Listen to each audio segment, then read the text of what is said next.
This week, we're going to learn all about one particular section of the textbook.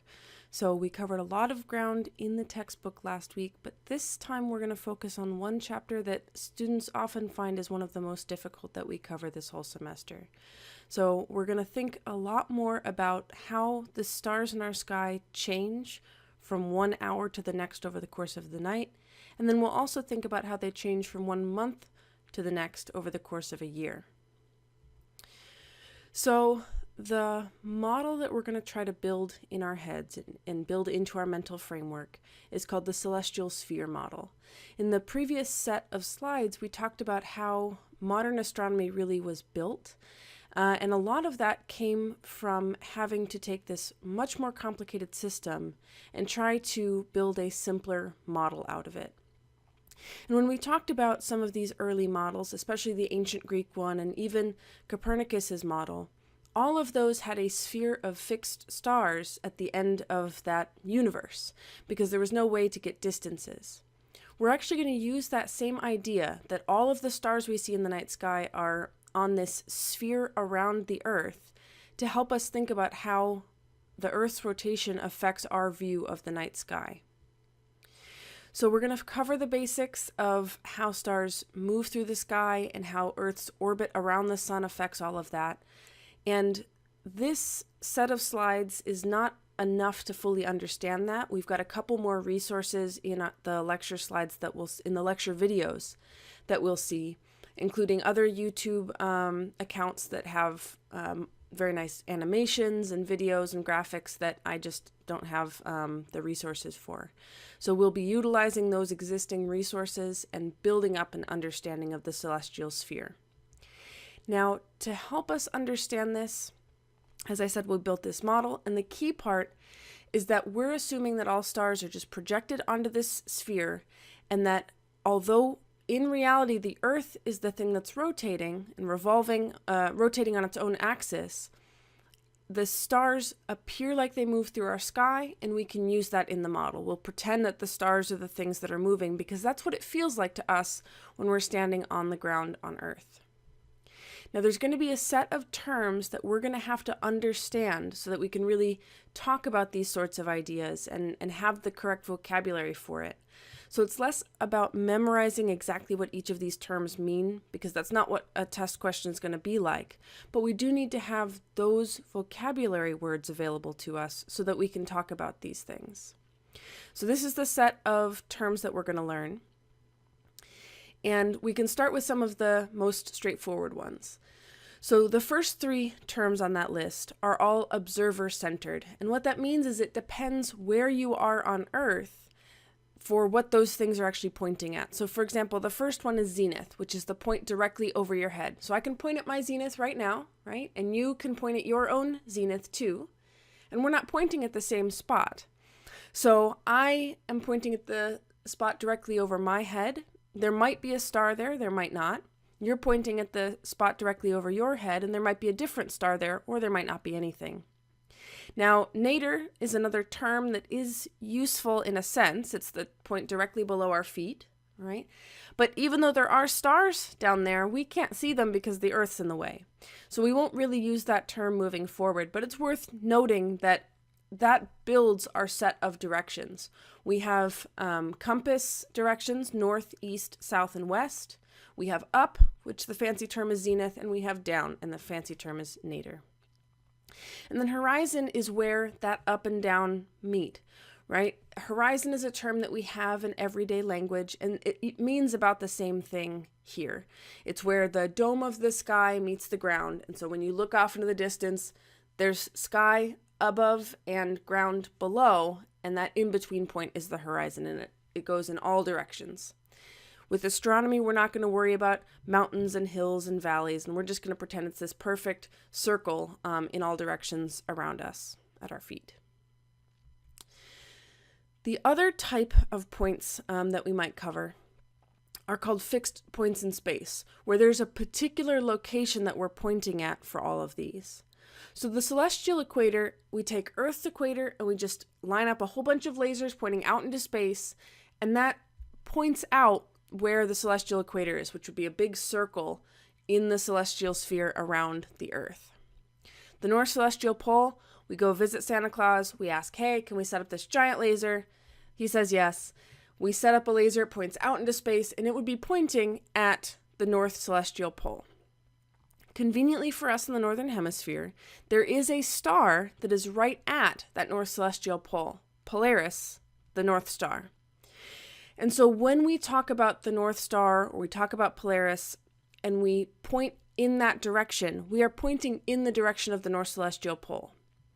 We'll use those terms sort of interchangeably. It's worth making sure we understand that Polaris is a real physical object, a star, in the direction of this model idea, the North Celestial Pole. And then the South Celestial Pole, we go visit the penguins in Antarctica. We say, hey, can we set up this giant laser? They say yes. And it points out into space towards the South Celestial Pole. In their southern hemisphere, there's not a perfect pole star. That's the South Star. They do have the Southern Cross, and that's close to and points towards the South Celestial Pole, but it's not as convenient as our own North Star. If you look back at that list that we had started with, the terms that we're going to learn, the seventh one on that list is ecliptic, and we're going to save that for the end of this set of slides, and there's going to be a deeper look video on it too, because it's a more complicated idea than just a simple definition. Okay, so in the celestial sphere model, we pretend that the Earth is fixed and that the stars move through our night sky. So it's fair for us to talk about stars moving, okay? And all we're talking about is the apparent motion of the stars through our sky because the Earth is rotating. We're used to thinking about this for the sun. The sun rises and sets every day, not because the giant star that is our sun is spinning around the Earth super fast. That's not what's happening. The Earth is just spinning in place. And so keep in mind that all of these movements that we're going to talk about, the sun moving through our sky is because the Earth is rotating. The stars moving through our night skies is because the Earth is rotating. So that's something that you'll want to make sure that you have a sense of and that you convince yourself and understand that in the mental framework before we really move too far forward. A lot of people sort of disconnect the fact that the sun moving through our sky means the stars are also moving through.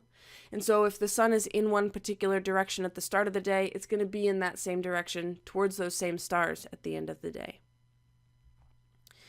Okay, so if we were able to see those stars moving, then we have what are called star trails.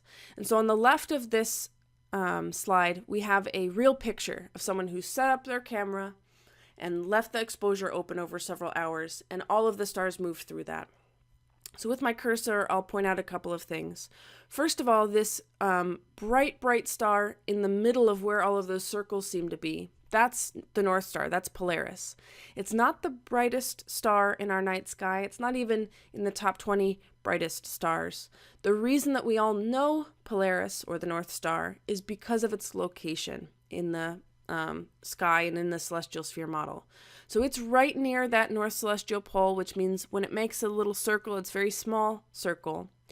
And we can see all of these stars here, where if we were to keep this open and we're somehow able to ignore the sun and have a full 24-hour period, all of these stars whose circle we can see, especially here at the bottom, those would stay in the sky all 24 hours of the day.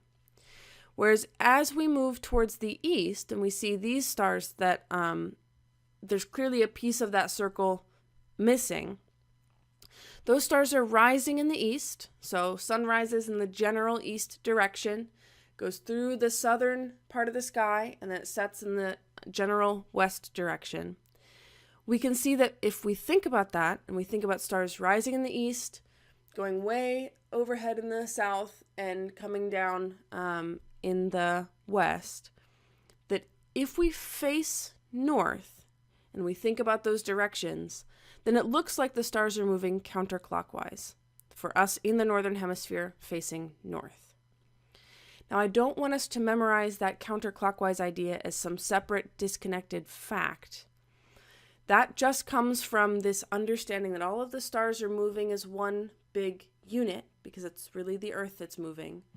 And we've spent enough days on Earth that we know that the sun rises roughly in the east and sets roughly in the west. And so those two facts together, which are fundamental enough that we should build those into our mental framework, can help us think through to the point where stars are moving counterclockwise.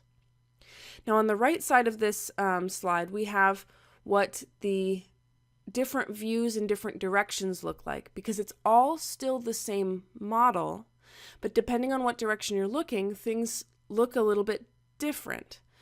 So if we look north, we see the North Star stationary. Everything is moving around it in these big counterclockwise circles.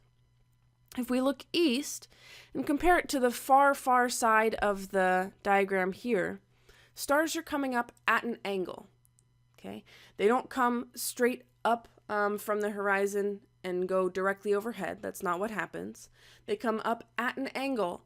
And so anything rising due east will go high in the southern sky before it then sets in the west. And then if we look south, so now we're looking at stars that are so far from the North Celestial Pole that they're not going to spend a lot of time in our night sky. They look like they make big rainbows going from east to being high in the southern sky to setting in the west. And all of those came from the same fundamental model, the celestial sphere model. Now, let's take a moment and think through what we've just talked about, what I've just described in words, the pictures we've just seen, and those other YouTube videos that it might have been a good idea to watch through before this, although you can always go back and forth between either one. But let's think about this question here. So you see a star rising due east. When this star reaches its highest position above the horizon, where will it be? So as a reminder, these pause and think multiple choice questions. You should actually pause your video about now to answer them. Okay. So if we know that stars rise in the east and set in the west, then that means that their highest point has to be somewhere in between those two moments, rising and setting, which means we should already be able to rule out high in the eastern sky and high in the western sky. Because if they're starting in the east and ending in the west, halfway in between that point can't be east or west. So we throw those out. High in the northern sky, that's where the North Star is, where all of these big circles are making. So if we start due east, like we did in that previous picture, we aren't going to head towards the North Star. We're circling around it. So we have to throw out number 1 as well. So hopefully, if things are clicking at least a little bit, and if they're not, maybe go back and just rewatch this video to start out with, or review the book a little bit more before we keep going. But we should have narrowed it down to option 3 and option 5. So option 3 is the correct one. I've said it in words a couple of times, but one of the key things that I want us to understand and realize and have that light bulb moment is that just because I say something doesn't mean that it's going to immediately get built into your mental framework.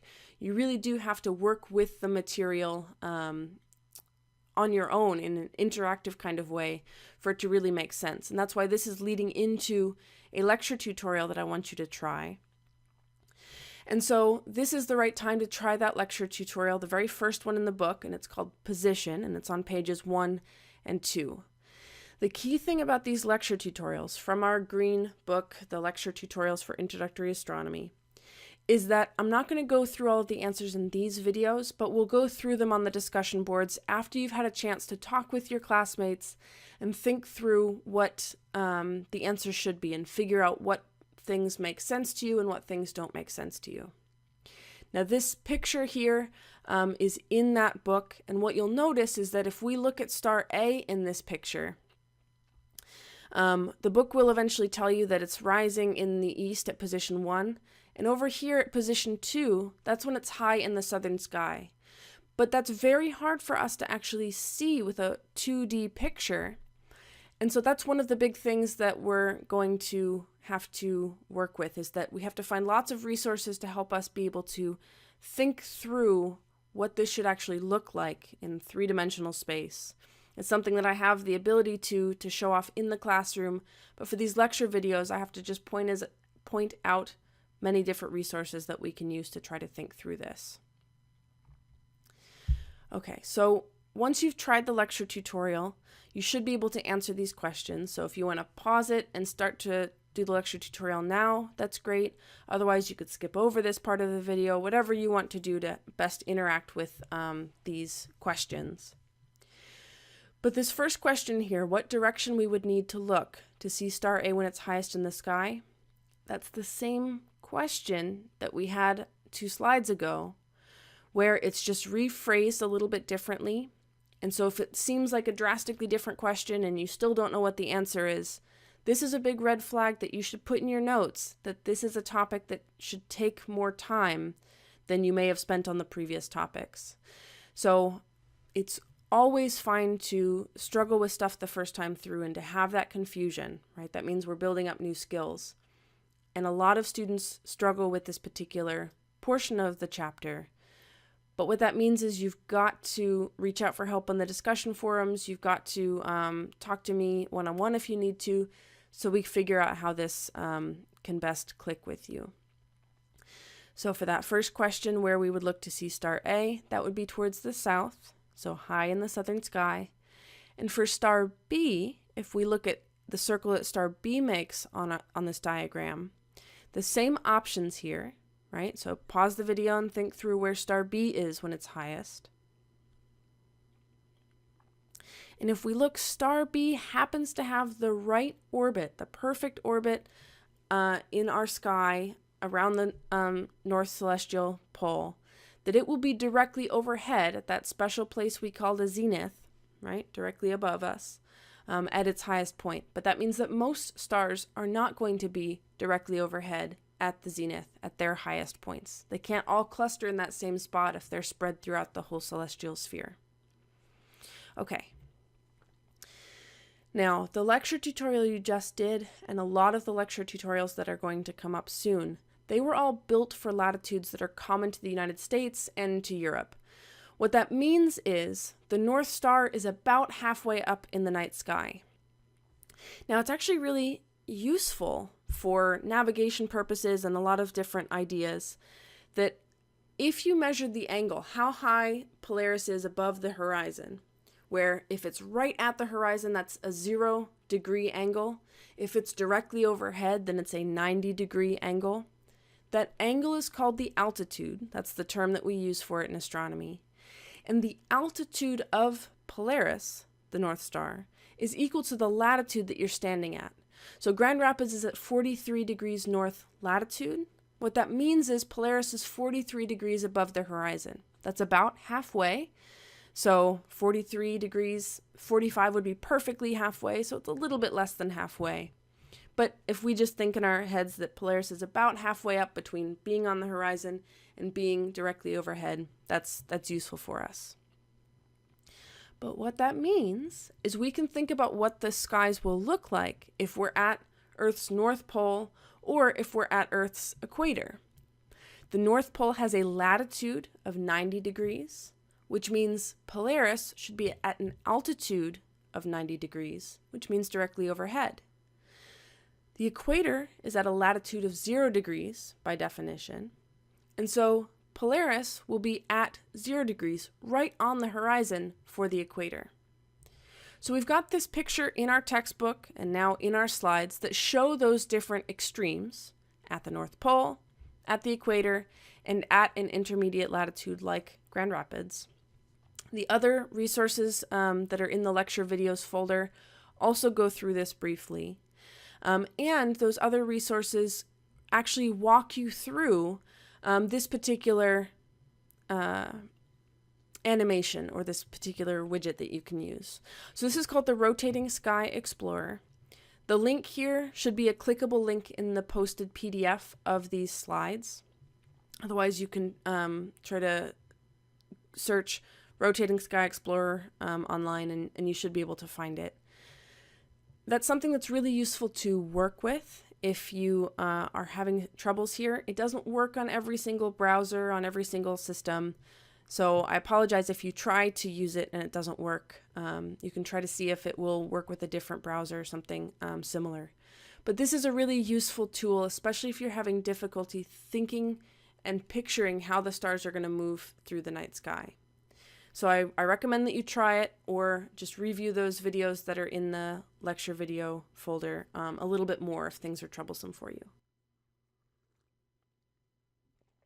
Okay. So another pause and think question. This one is starting to build up our understanding. So again, if things haven't been clicking so far in this video, take a step back, come back to this video later, try going through those other resources to see if they're making a little bit more sense. Okay. Imagine that you're standing in a field outside Grand Rapids. Looking directly north, you see a star just above the horizon. A little later, you notice that it has shifted position slightly. Which way did it move? So pause and think about your answer. Okay. So if it's directly north, then what that means is it's directly below Polaris, the North Star. So one or two of these options that we can rule out right away is it's not going to go directly up towards the North Star because it's having to make big circles around the North Star. And it won't go directly down away from the North Star because it has to be making these big circles around the North Celestial Pole. So our answers are narrowed down to the right, towards the east, or to the left, towards the west. If we think back through this bigger understanding of the sun rising in the east, setting in the west, making these big circles that when you look north, look counterclockwise, then if we draw this picture in our notes and try to think through this question, we should be able to get to the point after some critical thinking, right? It's not supposed to be something that just jumps out of your brain, that it's going to be moving to the right, to the east, so that it eventually can rise higher in the sky in the eastern part of the sky. So if you got this one wrong, no big deal. Drawing a picture might help you work through it. And the other thing that's going to help you work through it is another lecture tutorial. This time this is motion. It's the second one in the book, pages 3 through 6. And remember, as you're working through these and you come across something that doesn't make sense or that you're not sure about, use the discussion forums to help work through those ideas and make sure that you understand what the questions are asking and what you're supposed to do with these things. A lot of students have trouble with this one. And again, we'll go over the answers in the discussion forums, but I want to make sure we understand why all of the answers are the way they are and have worked with it on our own beforehand. Okay. So, a couple of questions that you should be able to answer after the lecture tutorial on motion. So we'll go through these and I'll go through the answers here in this video, but it's useful if you've tried the lecture tutorial motion before you get to this part of the video. Okay, so what direction is star A moving when it's highest in the sky? Star A is the same star A from the first lecture tutorial we did on position. It rose in the east. It was highest in the sky when it was in the southern sky, and it's about to go towards the western part of the sky to set. And so the answer here is west. It's moving directly from east to west when it's at that highest point because it's already perfectly in the south. It can't be moving more south, and it can't be moving overhead towards the north. And so our only options were east or west, and it's going from rising to setting. Now, when star A is just above the eastern horizon, so it's just come into view, it won't be moving directly up overhead, but it will be moving up and to the south so that it can get high in the southern sky. So for this slide that we're looking at, the top question, the answer is west, number 4, and the bottom question, the answer is 3, up and to the south. Now, the other big part of this chapter is one that we'll probably want to work through in more detail, so we'll have a deeper look video on the ecliptic, but I want to have a brief overview of it in the slides first so that we have a sense of what we're going to be working with. So with the ecliptic, this finally brings in a little bit of what we can think about for the connections between astrology that we talked about in the history of astronomy and the science astronomy. So a lot of people know their astrological sign, okay? Mine's Taurus. And astrology is a really neat idea. It's a faith system that was started in ancient Egypt. It was the foundation of the religion for ancient Babylon. But those astrological signs, the 12 that are so familiar, those constellations do have a particular meaning. They are different than all of the rest of the constellations in the night sky.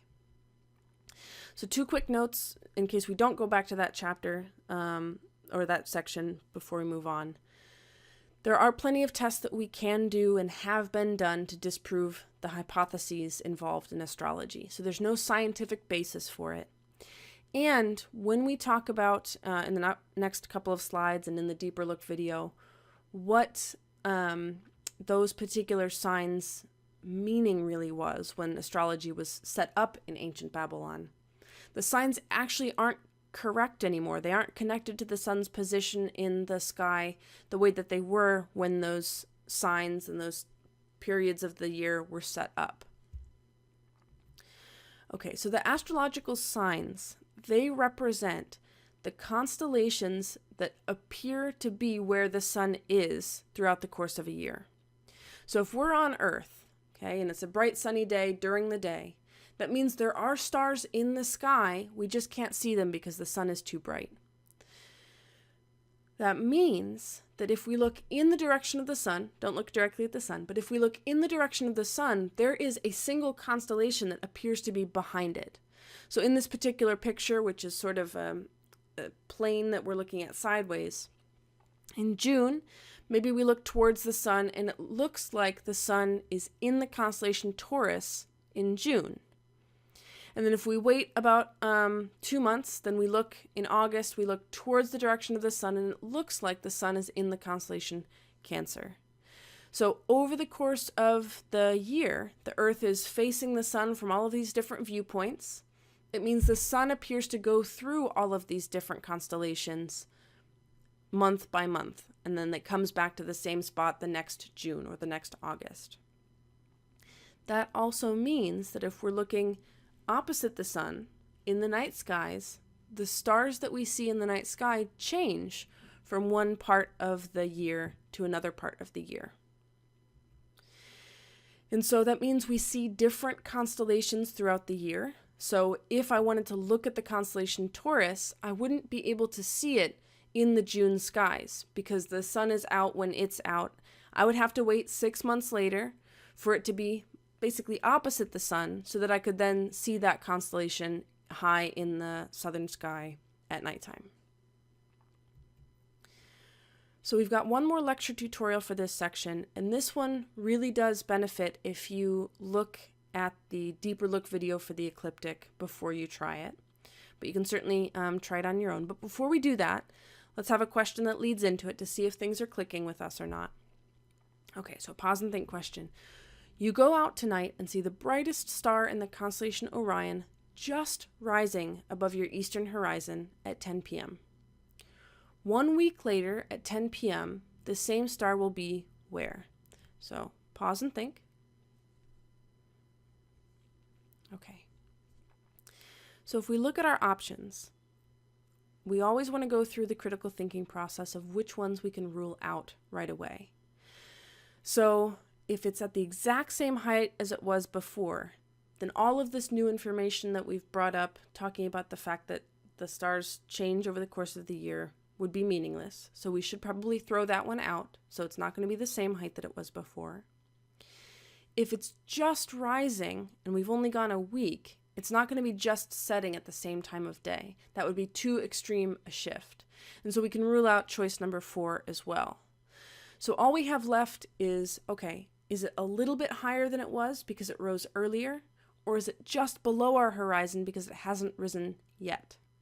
It turns out, and we'll work through this in the lecture tutorial video, that the way this process works and the difference between the 24-hour day that we know about and the way that it works with the sun to go, or the Earth to rotate once on its axis respective to the stars, that difference of about 4 minutes is such that every single night the stars that rise a little bit earlier compared to our clocks, compared to the sun.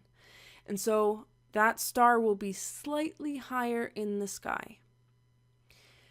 Now, it really is going to take that lecture tutorial and working through that lecture tutorial and discussing it to have a really good understanding for why it's rising earlier and not rising later. But that's why we're going to take a break and try that lecture tutorial video now. Lecture tutorial now. And again, the deeper look video for the ecliptic will help with this if you're still struggling. And these two images are ones that you're going to see in the lecture tutorial book to be able to answer those questions. And again, as always, remember to use the discussion forums to be talking through your answers and your sticking points with your peers. Okay, a couple of questions for after you've tried the lecture tutorial.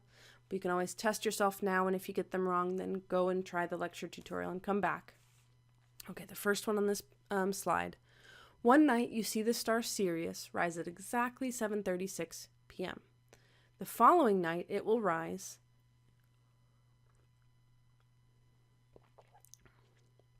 and as we talked about before we tried the lecture tutorial and as we're trying to build into our mental framework now, it will rise slightly earlier the next night. Now that second question, what component of Earth's motion causes the stars to rise slightly earlier on successive nights? So pause and think. Okay. The rotation of the Earth on its axis are why the stars move through our sky, but it's not why they would change how they move through our sky. It's because we're also going around the sun that each night, after 24 hours, we're no longer exactly in the same spot that we were, that causes those stars to rise earlier each night. So on this slide, the answers are for the top question, the answer is 1, slightly earlier, and for the bottom question, 2, it's orbit around the sun. Okay. Now, the ecliptic,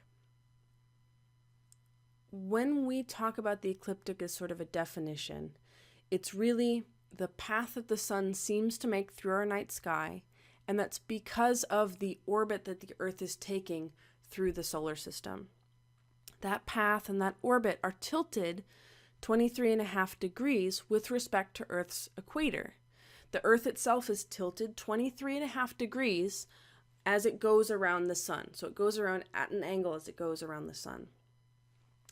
That's an important idea for us to build into our mental framework, and it has a lot of important implications in Chapter 4, which is going to come up next week. And so we want to make sure that we start to think about that. It's not specifically that we're supposed to memorize that 23.5 because it'll be useful on a test, but it is useful to understand that there is that tilt. A lot of you know about that tilt already from K through 12 science, but it's important to recognize that that ecliptic is tilted, and that's something that's important for how the stars move through our sky and how the sun moves through our sky, and it will also affect our seasons in Chapter 4. So as the sun moves through the celestial sphere along that ecliptic path, if we look on the diagram, there are 2 specific days over the course of the year where not only is the sun on the ecliptic, because it's always on the ecliptic, but it's also hitting the celestial equator. Those 2 days are called equinoxes. We'll explore that in the slides in Chapter 4. It's the only 2 days of the year where here in Grand Rapids we would have exactly 12 hours of daytime and exactly 12 hours of nighttime. So we'll think about all of those implications as we continue on in the textbook next week. So we're finishing up this video, but please keep in mind that this is the only slides video for this week because there are all of these other resources to watch, and there's going to be that deeper look on the ecliptic so that we can try to build a better 3-dimensional model in our heads. So I'll see you for Chapter 4 and in the discussion forums.